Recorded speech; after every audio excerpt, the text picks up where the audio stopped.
नमस्कार, बायजूस आईएएस हिंदी में आपका स्वागत है। प्रस्तुत है दैनिक क्विज। पहला प्रश्न आपके समक्ष है। राष्ट्रीय सुरक्षा अधिनियम एनएसए के संदर्भ में निम्नलिखित कथनों पर विचार कीजिए। एनएसए एक निवारक निरोध कानून है जो केवल केंद्र को किसी व्यक्ति को राष्ट्रीय सुरक्षा के प्रतिकूल किसी भी तरह से कार्य करने से रोकने के लिए उसे हिरासत में लेने का अधिकार देता है। एनएसए के तहत किसी व्यक्ति को उसकी गिरफ्तारी के कारणों के बारे में 5 दिनों तक अंधेरे में रखा जा सकता है। उपर्युक्त कथनों में से कौन सा से सही हैं?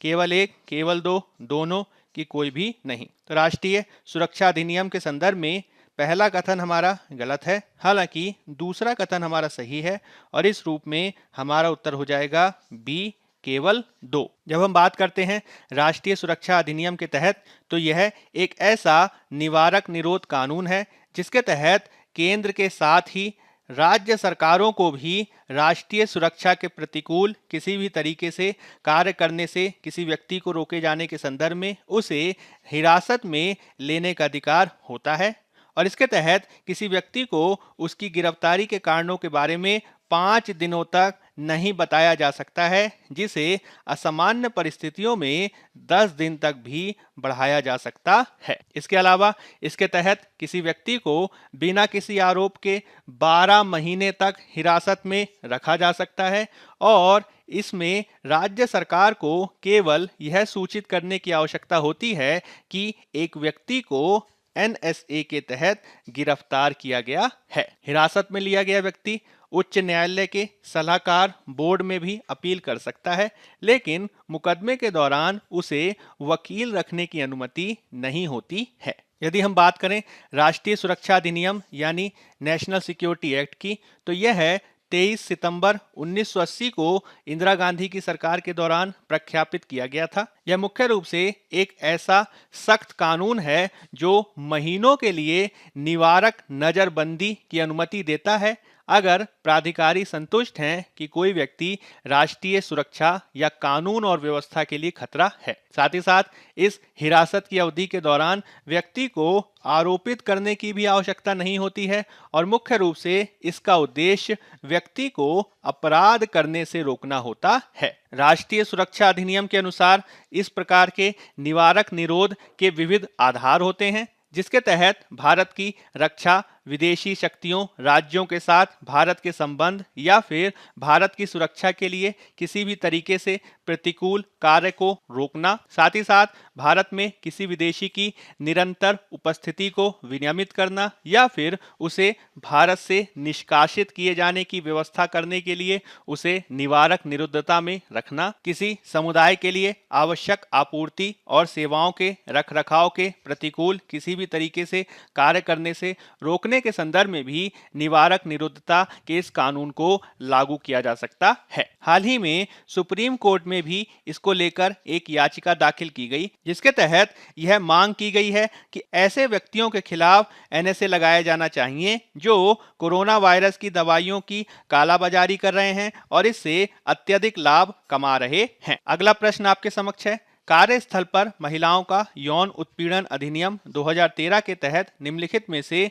कौन सी परिस्थिति या परिस्थितियां यौन उत्पीड़न की श्रेणी में आ सकती है या हैं? रोजगार में तरजीही व्यवहार का निहित या स्पष्ट वादा, स्वास्थ्य या सुरक्षा को प्रभावित करने वाला संभाव्य अपमानजनक व्यवहार, वर्तमान या भविष्य की रोजगार स्थिति के बारे में निहित या स्पष्ट खतरा। आपका विकल्प है केवल एक, केवल एक और दो, केवल दो और तीन की उपर्युक्त सभी। 2013 के इस अधिनियम के संदर्भ में यौन उत्पीड़न की परिभाषा में इन तीनों को ही शामिल किया जाता है और इस रूप में हमारा उत्तर हो जाएगा डी, उपर्युक्त सभी। जब हम बात करते हैं कार्यस्थल पर महिलाओं का यौन उत्पीड़न रोकथाम, निषेध और निवारण अधिनियम 2013, जिसे अंग्रेजी में prevention of women from sexual offences act 2013 कहा जाता है, तो मुख्य रूप से यह 1997 में सर्वोच्च न्यायालय द्वारा निर्धारित विशाखा दिशा निर्देशों के आधार पर बनाया गया एक कानून है। इसके माध्यम से नियोक्ता को कार्यस्थल पर यौन उत्पीड़न के कृत्यों को रोकने के लिए जिम्मेदार बनाया गया है और इसके तहत यौन उत्पीड़न की परिभाषा में ऐसे कार्यों को शामिल किया गया है जिसमें अवांछित कार्य या व्यवहार जो सीधे अथवा अप्रत्यक्ष रूप से किए जाते हैं। साथ ही साथ इसमें शारीरिक संपर्क, यौन रूप से रंगीन टिप्पणी, अश्लील साहित्य दिखाना, यौन कार्यों की मांग या अनुरोध के साथ यौन प्रकृति का कोई अन्य अवांछित आचरण जिसमें शारीरिक, मौखिक या गैर मौखिक आचरण शामिल हो सकता है, इसको शामिल किया गया है। इसके तहत ये प्रयास किया जाता है कि महिलाओं को कार्यस्थल पर एक सुरक्षित वातावरण प्राप्त हो सके। आज के द हिंदू अखबार में इससे संबंधित एक एडिटोरियल भी प्रस्तुत हुआ है, जिसके तहत इस बात पे बल दिया गया है कि न्यायपालिका जैसी संस्थाओं को महिलाओं के यौन उत्पीड़न को रोके जाने के संदर्भ में और भी ज्यादा कार्य किए जाने की आवश्यकता है। अगला प्रश्न है, निम्नलिखित कथनों पर विचार कीजिए। भारतीय अक्षय ऊर्जा विकास एजेंसी नवीन और नवीकरणीय ऊर्जा मंत्रालय के तहत एक सार्वजनिक क्षेत्र इकाई है। IREDA ने 2020-21 में अब तक का कर पूर्व उच्चतम वार्षिक लाभ दर्ज किया था। IREDA को एक सार्वजनिक वित्तीय संस्थान के साथ साथ एक गैर बैंकिंग वित्तीय कंपनी के रूप में अधिसूचित किया गया है। उपर्युक्त कथनों में से कौन सा से सही है? केवल एक और दो, केवल 2 और 3 कि उपर्युक्त सभी? भारतीय अक्षय ऊर्जा विकास एजेंसी IREDA के संदर्भ में तीनों के तीनों जो कथन हैं वो सही हैं और हमारा उत्तर हो जाएगा डी, उपर्युक्त सभी। पत्र सूचना कार्यालय PIB की इस अधिसूचना के अनुसार IREDA के द्वारा मुख्य रूप से वित्तीय वर्ष 2020-21 में यानी कोरोना काल में 136% के लाभ को अर्जित किया गया है, जो भारत के हाल के वर्षों में किए गए नवीकरणीय ऊर्जा के प्रयासों को दर्शाता है। अगला प्रश्न आपके समक्ष है, कैंप डेविड समझौता निम्नलिखित में से कौन से देशों से संबंधित है? इजराइल और मिस्र, इजराइल और सऊदी अरब, इजराइल और UAE की इजराइल और जॉर्डन? तो इसके संदर्भ में हमारा सही उत्तर है ए, इजराइल और मिस्र। जब हम बात करते हैं कैंप डेविड अकॉर्ड्स या समझौते की, तो मुख्य रूप से यह एक ऐसा समझौता है जिसमें वास्तव में 2 समझौते शामिल थे। इसको मिस्र के राष्ट्रपति अनवर सादात और इजराइल के प्रधानमंत्री मेनाकेम बेगिन के द्वारा हस्ताक्षरित किया गया और यह 17 सितंबर 1978 को कैंप डेविड में 12 दिनों की एक गुप्त वार्ता के बाद जारी हुआ था, जिसे संयुक्त राज्य अमेरिका के राष्ट्रपति जिमी कार्टर की अध्यक्षता में किया गया था। इस समझौते का दूसरा ढांचा मिस्र और इजराइल के बीच एक शांति संधि के निष्कर्ष से संबंधित था, जिसके आधार पर 1979 में मिस्र इजराइल शांति संधि संपन्न हुई। इस समझौते के चलते सादात और बेगिन को साझा रूप से 1978 का नोबेल शांति पुरस्कार भी दिया गया था। हालांकि इस समझौते का पहला ढांचा मध्य पूर्व में शांति के लिए एक ढांचे से संबंधित था, जिसमें फिलिस्तीनी क्षेत्र में शांति पहल की बात की गई थी।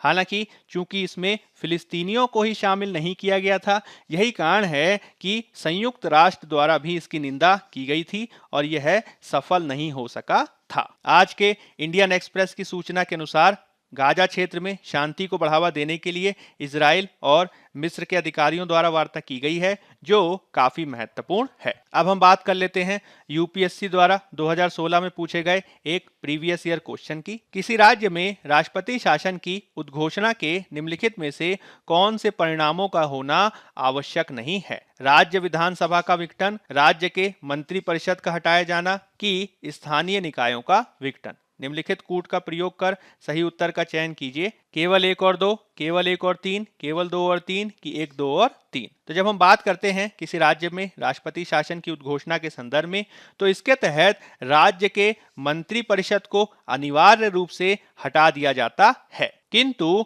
उस राज्य की विधानसभा का विघटन करना और साथ ही साथ स्थानीय निकायों का विघटन करना आवश्यक नहीं है। और इस रूप में देखें तो हमारा उत्तर हो जाएगा बी, केवल 1 और 3। अब हम बात कर लेते हैं फैक्ट ऑफ द डे, आज के तथ्य की, जिसमें हम बात करेंगे भारत में अपराध और NCRB के बारे में। सबसे पहले हम देख लेते हैं NCRB क्या है। NCRB जिसका फुल फॉर्म है नेशनल क्राइम रिकॉर्ड्स ब्यूरो, जिसे हिंदी में कहा जाता है राष्ट्रीय अपराध रिकॉर्ड ब्यूरो। यह एक संस्थान है जिसका मुख्यालय नई दिल्ली में है। इसकी स्थापना 1986 में गृह मंत्रालय के तहत अपराध और अपराधियों पर सूचना के भंडार के रूप में कार्य करने के लिए की गई थी, ताकि अपराधियों को अपराध से जोड़ने में जांचकर्ताओं की सहायता की जा सके। इसकी स्थापना राष्ट्रीय पुलिस आयोग 1977 से 81 और गृह मंत्रालय के कार्यबल की सिफारिशों के आधार पर की गई थी। उल्लेखनीय है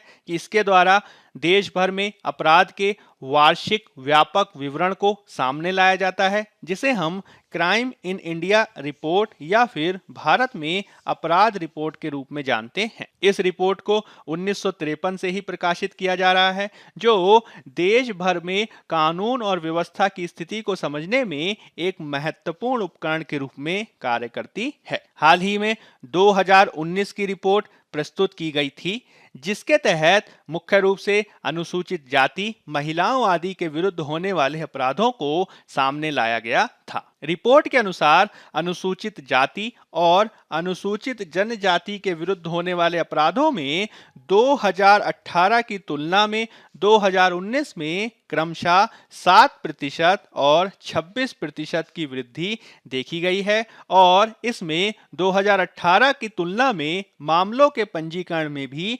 1.6% की वृद्धि हुई है। 2019 में उत्तर प्रदेश में अनुसूचित जाति के खिलाफ सबसे ज्यादा अपराध दर्ज किए गए हैं। उसके बाद राजस्थान और बिहार का स्थान है। जब हम बात करते हैं अनुसूचित जनजाति के खिलाफ होने वाले अपराधों की, तो मध्य प्रदेश में अनुसूचित जनजातियों के खिलाफ सबसे ज्यादा मामले दर्ज किए गए हैं। उसके बाद राजस्थान और उड़ीसा का स्थान है। साथ ही साथ अनुसूचित जाति से संबंधित महिलाओं के बलात्कार के मामलों में राजस्थान का स्थान सबसे आगे है। उसके बाद उत्तर प्रदेश और मध्य प्रदेश का स्थान है। इसके अलावा आदिवासी महिलाओं से रेप की घटनाएं भी सबसे ज्यादा मध्य प्रदेश में दर्ज की गई हैं। एनसीआरबी की रिपोर्ट द्वारा महिलाओं के खिलाफ अपराध को भी सामने लाया गया है, जिसके तहत 2018 में